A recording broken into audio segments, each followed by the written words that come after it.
Você que chegou agora, meu boa noite, se você chegou agora ou já depois de a gente ter iniciado. Que bom podermos estar juntos, meditando na palavra do Senhor, adorando o seu nome, fortalecendo nossos corações, não nas coisas que são visíveis, ainda que Deus as use para o seu firme propósito de nos lembrar que Ele não falha.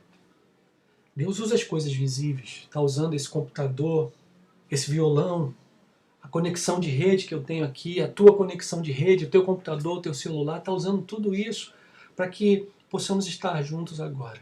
Mas nós não dependemos disso. Meu irmão, minha irmã, eu tenho para mim, creio fortemente em que se tudo isso faltasse agora, se faltasse luz, se faltasse ar, se faltasse tudo o que eu vejo, ainda assim, Ele não falharia. Ele jamais faltará. Estamos descansados nele. Estamos fortalecidos nele. Somos fortalecidos por ele. Creia nisso. Se permita abrir mão, talvez de um certo controle que ainda exista. Uma sensação, um entendimento de tantos anos de humanidade que fazem a gente pensar que se a gente não fizer não vai funcionar, que se a gente não der um jeito não vai ter saída. Deus usa a vida da gente, usa os nossos dons para fazer essas coisas. Deus age através da gente, dá saída, solução, dá cura através das nossas mãos. Mas o que Deus nos deu de melhor não dependeu das nossas mãos, não dependeu de nada. Dependeu do seu amor. Ele nos deu o seu Filho. E a palavra diz que nada nem ninguém poderá nos separar de seu amor. Amém? Amém. Queria começar dando a informação àqueles que não estão participando do grupo de distribuição de cesta especificamente, que nós distribuímos ontem, as cestas de maio. Conseguimos correr no final da semana passada para comprar todas as coisas e foi muita coisa. Mais de 200 quilos de arroz para todas as cestas que nós fizemos, por exemplo. Corremos o trabalho muito bonito e árduo da Deise, coordenando tudo, junto com seu Pedro, Moisés, e a ajuda, a participação do presbítero Beto e Davi, seu filho ali, montando as cestas na cesta, as cestas na cesta, para ontem, na verdade, podermos distribuir para todas as famílias do projeto. Dessa vez nós atendemos todas as famílias do projeto, 46 crianças. Atendemos as 9 famílias da igreja que temos ajudado com cestas básicas durante tanto tempo já, e também 3 famílias de funcionários da igreja do projeto. Você fez parte disso.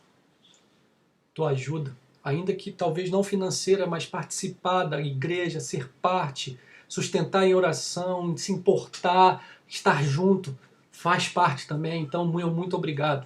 Em nome do conselho da igreja e certamente com a gratidão de tantas famílias, nós recebemos várias mensagens que a professora Luísa lá do projeto mandou. Em nome de todos, muito obrigado, tá bem? Quem tá aí? Chegou alguém, filha? Alguém tá chamando na hora da transmissão, pode deixar que eu veja. Tem alguém lá na porta na hora da transmissão. Isso não tinha acontecido ainda, não é verdade? Filha, dá uma olhada, para sua mãe não precisar ir lá.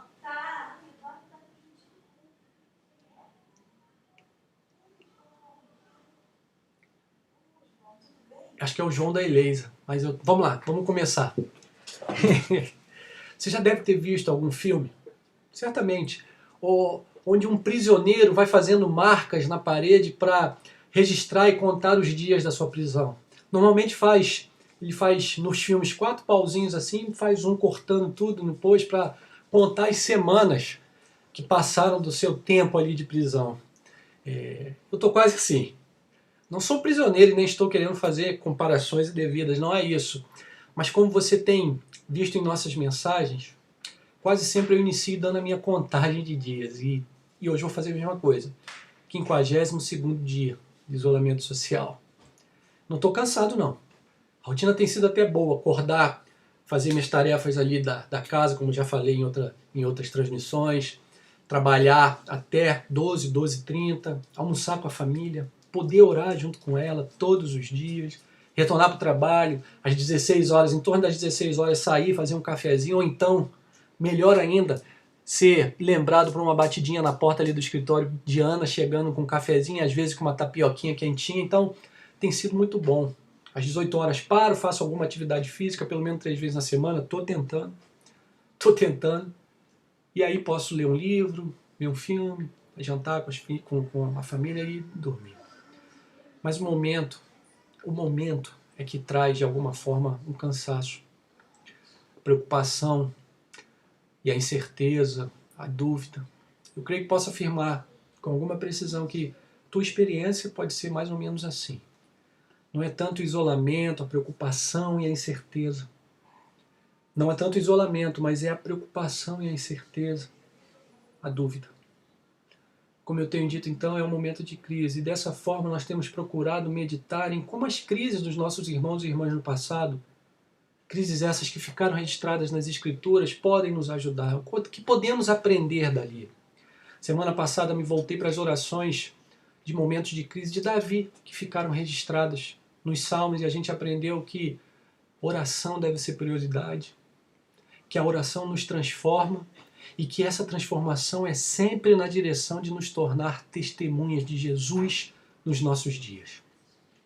Hoje, então, eu gostaria de continuar meditando em orações que irmãos do passado fizeram em momentos de crise, para que a gente possa continuar aprendendo como podemos viver agora da melhor forma, como podemos passar pelo momento de isolamento com as preocupações e incertezas que a pandemia gera. Então eu queria meditar sobre a experiência de Jacó e a experiência de Elias quando oraram em momentos de crise. O primeiro texto, então, está ali no livro de Gênesis. São muitas coisas para eu mexer aqui, tá? Não fica chateado, não. Está ali no livro de Gênesis, capítulo 32, a partir do verso 9, que diz assim, acompanhe comigo. E orou Jacó: Deus do meu pai Abraão e Deus do meu pai Isaque, ó Senhor, que me disseste, torna a tua terra e a tua parentela e te farei bem. Sou indigno de todas as misericórdias e de toda a fidelidade que tens usado para com teu servo, pois com apenas o meu cajado atravessei esse Jordão, já agora sou 2 bandos. Livra-me das mãos do meu irmão, Esaú, porque eu o temo, para que não venha ele matar-me e as mães com os filhos. E disseste, certamente eu te farei bem, e dar-te-ei a descendência como a areia do mar, que pela multidão não se pode contar. Vou ler de novo esse último verso. E disseste, certamente eu te farei bem, e dar-te-ei a descendência como a areia do mar, que pela multidão não se pode contar. Deixa eu te lembrar o contexto. Jacó convenceu Esaú, seu irmão mais velho, a vender a sua primogenitura, o direito de primogenitura de Esaú, por um prato de lentilhas. Depois ainda enganou o pai, vestindo uma roupa de Esaú para ter o cheiro de Esaú e parecer que era Esaú, roubando a bênção que era reservada para o filho mais velho. Então, com tudo isso, teve que fugir de casa. Morou com seu tio, casou, teve 12 filhos e estava retornando para casa com muitos bens. E agora Esaú vinha ao seu encontro com grande multidão. Viria ele para a guerra? Talvez Jacó pensasse. Ainda estava com raiva de tudo o que tinha acontecido? Jacó não sabia. Assim, nesse momento tenso e difícil, faz a oração que acabamos de ler. E termina trazendo à memória aquilo que Deus lhe tinha dito no encontro que tiveram, registrado ali no capítulo 28 do mesmo livro de Gênesis. Certamente eu te farei bem e dar-te-ei a descendência como a areia do mar, que pela multidão não se pode contar. Talvez ele quisesse lembrar a Deus. Talvez ainda fosse um pouco daquele homem que queria se aproveitar de tudo e estivesse usando de alguma forma a própria palavra do Senhor para ele. Mas eu creio que ainda que seu objetivo pudesse ser esse, a oração de Jacó serviu para lhe lembrar das promessas de Deus para a sua vida. Assim, eu creio que a primeira coisa que nós aprendemos hoje, a partir da oração de Jacó, é que orar traz à memória o que me pode dar esperança. Orar me lembra quem Deus é. Já falamos sobre isso quando meditamos nas orações de Jeremias registradas ali no livro de Lamentações. E eu gostaria de, mais uma vez, reafirmar a partir desse texto. Aplicando essa experiência, então, para os nossos dias, a experiência de Jacó, nós devemos orar em todo o tempo para que o Senhor, a cada encontro, a cada conversa íntima, a cada lágrima derramada em sua presença, nos lembre de quem Ele é e das promessas maravilhosas que Ele fez para mim e para você. Matthew Henry, ao comentar o verso 12, diz o seguinte: as promessas de Deus são o guia mais seguro de nossos desejos em oração e são a base mais firme de nossas esperanças. A base mais firme da minha esperança e da sua esperança. Quem poderia ser, para nós, maior sustento em momentos como esse? Quem ou o quê? Será que nosso dinheiro pode nos deixar seguros? Nossos amigos, nossa influência, nossa igreja? Será que ela seria nosso lugar seguro nesse momento? Eu creio que todas essas coisas podem nos ajudar. Recursos financeiros nos ajudam a ter acesso a remédios de tratamento, amigos podem abrir portas que estariam fechadas sem eles. A igreja é esse lugar de comunhão e sustento para nós, mas tudo isso, preste atenção, só tem valor se de alguma forma nós estivermos olhando para Deus antes de tudo. Só tem alguma capacidade de nos dar segurança se forem experimentadas debaixo da autoridade, do poder e das promessas de Deus. Porque todas elas podem falhar, todas aquelas coisas, dinheiro, saúde, amigos, igreja é humana. Mas Deus nunca falhará. Deus nunca falhará. Sim, a oração de Jacó pode te ensinar que nós devemos orar para sermos lembrados constantemente de quem Deus é e de suas promessas para mim e para você. Como tem sido, então, a sua vida de oração nesses dias? Não perca a oportunidade que o Senhor está dando para a gente, para que possamos conversar com Ele. Agora mesmo Ele está pronto a te ouvir e de uma forma profunda. Ouvir os teus desejos mais profundos, as tuas ansiedades mais profundas, e não só ouvir, mas falar. Eu lembro que no dia que nós meditamos na oração de lamentações, nós vimos no texto que Jeremias falava: quero trazer a memória, quero lembrar. Da mesma forma que Jacó agora lembrou das palavras de Deus para ele. E eu te pergunto, nós podemos lembrar daquilo que nós não sabemos? Nós podemos lembrar daquilo que nós não conhecemos? Se você não estivesse agora assistindo essa mensagem e nem voltasse para vê-la gravada, você poderia se lembrar de alguma coisa que eu disse essa noite? A gente só consegue se lembrar daquilo que a gente já conhece, e a gente conhece a partir da palavra. Então, nós devemos aprender da oração de Jacó como aprendemos da oração de Jeremias, que nós devemos orar para sermos lembrados da grandeza de Deus e de quem Ele é, e de todas as suas promessas, mas nós as aprendemos, todas essas coisas, na palavra. Então é oração e palavra. Oração e meditação. Essa é a conversa, esse é o diálogo que eu e você realizamos com o nosso Deus. Assim, nosso primeiro ensino de hoje é que a partir de oração de Jacó nós aprendemos que orar me lembra que Deus é por mim. Deus é por mim e por você. Queria então agora passar a experiência de Elias. Está registrada ali no livro de 1 Reis, capítulo 19. Vamos ler a partir do verso 1, que diz assim: Acabe fez saber a Jezabel tudo quanto Elias havia feito e como matara todos os profetas à espada. Então Jezabel mandou um mensageiro a Elias a dizer-lhe: Faça-me os deuses como lhes aprouver, se amanhã a estas horas não fizer eu a tua vida como fizeste a cada um deles. Temendo, pois, Elias levantou-se para salvar a sua vida, se foi e chegou a Bérseba, que pertence a Judá, e ali deixou o seu moço. Ele mesmo, porém, se foi ao deserto, caminho de Judá, e veio e se assentou debaixo de um zimbro, e pediu para si a morte, e disse: Basta, toma agora, ó Senhor, a minha alma, pois não sou melhor do que meus pais. Deitou-se e dormiu debaixo do zimbro. Eis que um anjo tocou e lhe disse: Levanta-te, come. Olhou ele e viu junto à cabeceira um pão cozido sob pedras em brasa e uma botija de água. Comeu, bebeu e tornou a dormir. Voltou segunda vez o anjo do Senhor, tocou e lhe disse: Levanta-te e come, porque o caminho te será sobremodo longo. Levantou-se, pois, comeu e bebeu, e com a força daquela comida caminhou 40 dias e 40 noites até Horebe, o monte de Deus. Também deixa eu te dar o contexto novamente. O casal no trono que estava governando a nação era mau, não era somente o rei que era mau. Toda a história de Israel vai falar de reis e de reis que foram bons e maus, mas essa história fala de um casal que era mau e idólatra. Esse casal tinha espalhado tanta idolatria que havia muitos e muitos profetas de deuses pagãos no meio de Israel. No capítulo anterior a esse que nós acabamos de ler, Elias lançou um desafio a 400 profetas de Baal. O Deus que fizesse queimar a oferta sem que nenhum fogo fosse levado pelos homens seria o vencedor.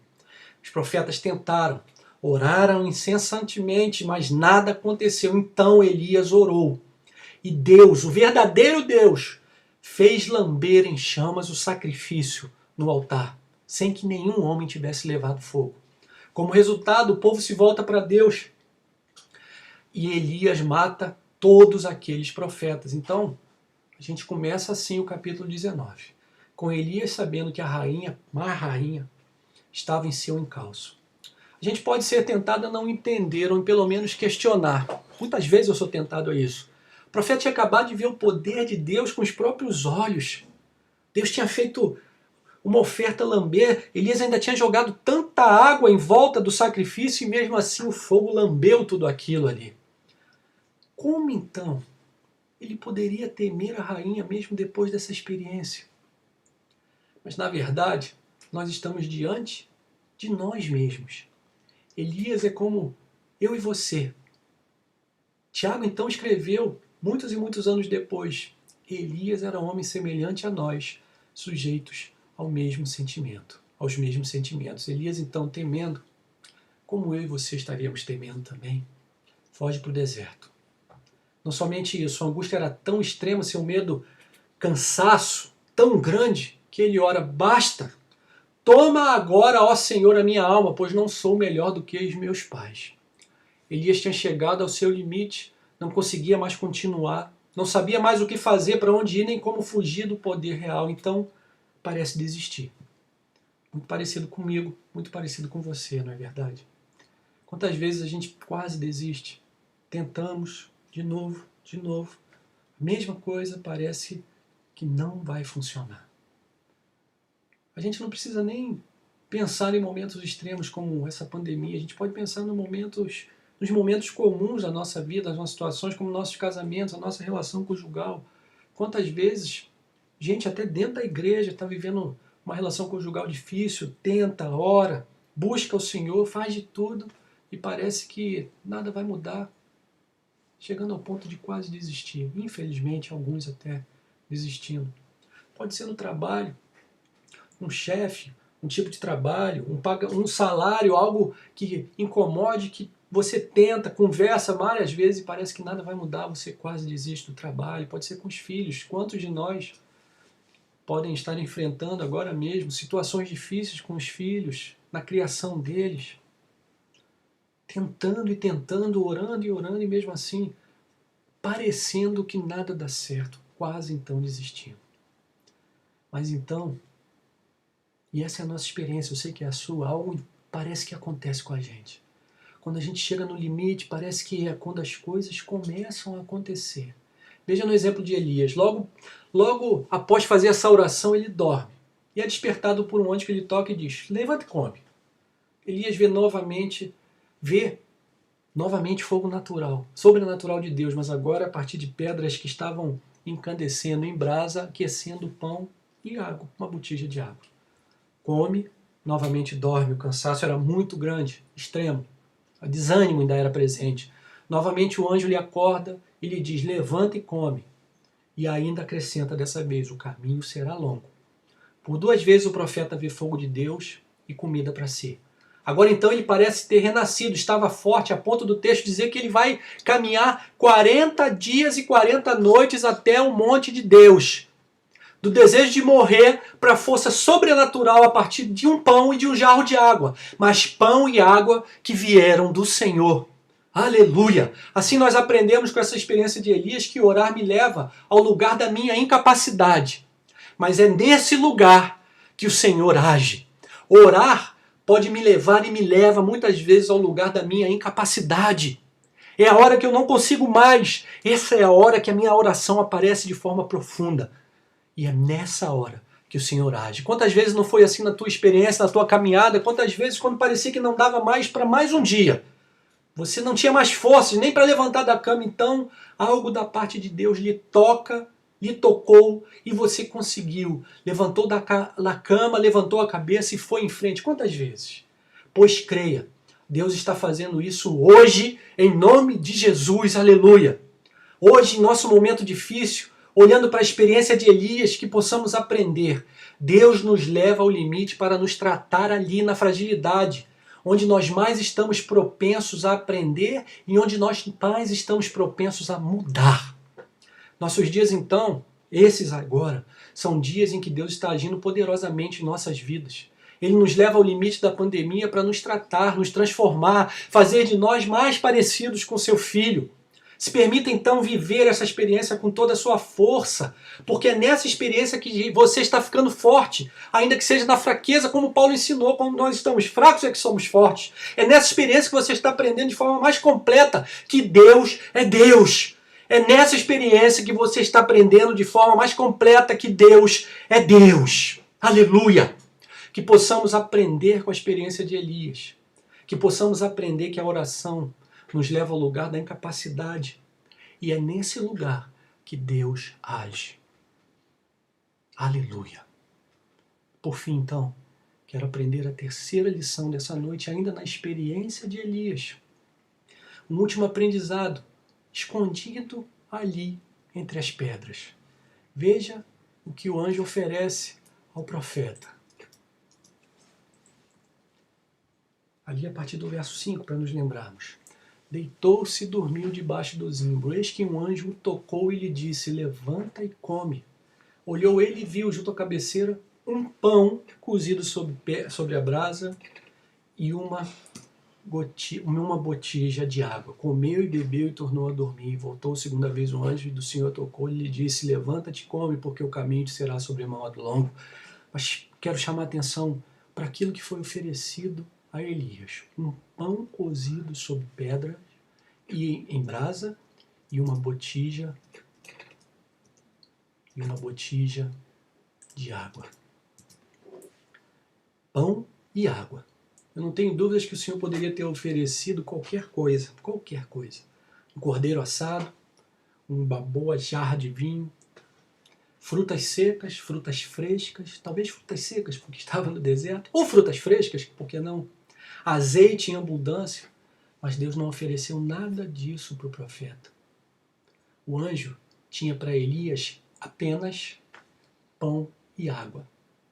O que nos remete a muitos anos depois dessa experiência do profeta, muitos anos depois do exílio da nação, exílio esse que a nação ainda nem imaginava que viveria, muitos anos depois que Deus parecia ter entrado em silêncio.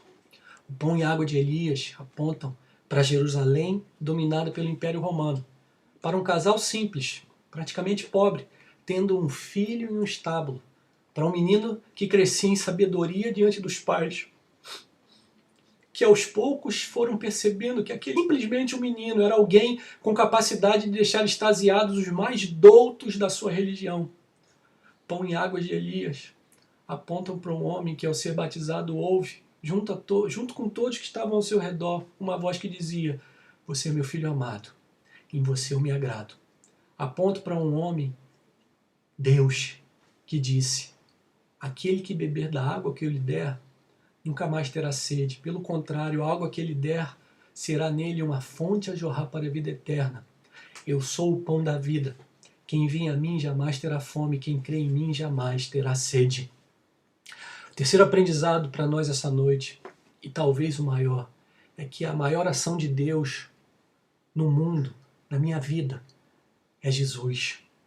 Quando Elias chegou ao seu limite, Deus agiu lhe dando pão e água que anteciparam a maior ação de Deus na história da criação, nos dar o seu próprio Filho para que com ele eu e você tivéssemos paz com o nosso Criador e Pai. Não há a menor dúvida de que a humanidade está nesse momento de joelhos diante do vírus. Sim, nós temos capacidade e condição, também dada por Deus para desenvolver a vacina. Temos estratégias para minorar os efeitos da doença. Temos capacidade para pesquisar remédios que possam tornar a doença mais leve. Mas tudo isso não consegue parar a escalada das mortes, que nos deixam diante da inevitabilidade que tanto trabalhamos como humanidade para esconder. Somos finitos. E reconhecer essa finitude de forma mais plena é o que nos leva a um momento de crise extrema. Não é fácil reconhecer a nossa finitude. Na crise de pandemia, o Pai está revelando, ainda de forma mais clara, o Filho. Porque é nesse momento de crise extrema que o Criador do Universo tem para nós, como teve para Elias, pão e água. Seu Filho. Aleluia! Aleluia! A certeza de que estaremos junto com eles, ainda que nossa finitude aqui se materialize. É aí que Deus está revelando de forma mais clara no meio disso tudo o seu Filho. A certeza de que não é um final de verdade, que não há um final de verdade para nós, mas é um início da eternidade na presença do ser mais maravilhoso e perfeito de toda a criação. Aleluia! Que se revelou a nós como Pai, certamente como Mãe. Nesse Dia das Mães, então, que saibamos que quando Deus se revela como Pai, Ele está se revelando como maternidade e paternidade. Foram a forma mais direta do Criador se revelar a nós. Então, ainda que lateralmente, nessa mensagem, mães, obrigado por revelarem tão ricamente a bondade do Criador a nós, os seus filhos. Mas essa revelação do Filho, meu amigo, minha amiga, meu irmão, minha irmã, mostra que eu e você não chegamos aqui por acaso, que você não chegou aqui por acaso. Talvez você tenha recebido o link de algum amigo ou parente, talvez você esteja vendo essa mensagem muito tempo depois do que ela foi experimentada e vivida no dia 10 de maio de 2020. Não é por acaso que você chegou aqui, porque o Criador quer te ensinar a maior lição dessa pandemia. A maior lição para a crise que talvez você esteja vivendo hoje, que já nem é mais a pandemia. O Pai, que também é mãe, nos deu seu Filho para que a morte não tenha mais poder sobre nós. Em Jesus, Ele explica a tua experiência, meu irmão, minha irmã. Ele explica essa voz interna que te fala que você é muito mais do que parece e que não há o menor sentido em que um dia você acabe. E a explicação dele é essa. Você é de Deus e para Ele você deve voltar. E essa volta é feita através de Jesus. Você o tem. Ele é teu amigo. Você anda com Ele, faz sua vontade, vive como Ele gostaria, como Ele revelou na sua palavra. Se isso não é realidade para você, hoje mesmo, receba-o como seu Senhor e Salvador. Dê as mãos para Ele. Como Elias, no limite, se alimente dele que é pão e que é fonte de água viva. Se você já é amigo de Jesus, então, confirme no teu coração essa verdade. Jesus é a maior ação de Deus para a tua vida. Não somente agora na pandemia, mas desde sempre. Desde o início da eternidade até a eternidade a ser desfrutada por cada um de nós. É Ele quem te dá a segurança de que tudo vai acabar bem. Na pandemia, na vida, em todas as circunstâncias. Nele, tudo vai acabar bem. Amém? Concluindo então, que o Senhor Espírito aplique essas verdades na tua vida, para que você cresça cada vez mais na direção do Pai. A partir da experiência de Jacó, que você experimente através da oração essa ação do Espírito Santo que te lembra que Deus é maior do que tudo isso e que suas promessas são reais e jamais falharão. A partir da experiência de Elias, que você experimente a oração que nos coloca no limite e nos mostra que somos pó, porque é aí que Deus vai agir poderosamente na sua vida. Finalmente, que você tenha certeza que completa todo mais. Jesus é a maior ação de Deus na tua história, na história da criação, na história da humanidade. E que por causa dele, tudo vai acabar bem. Em nome de Jesus. Amém?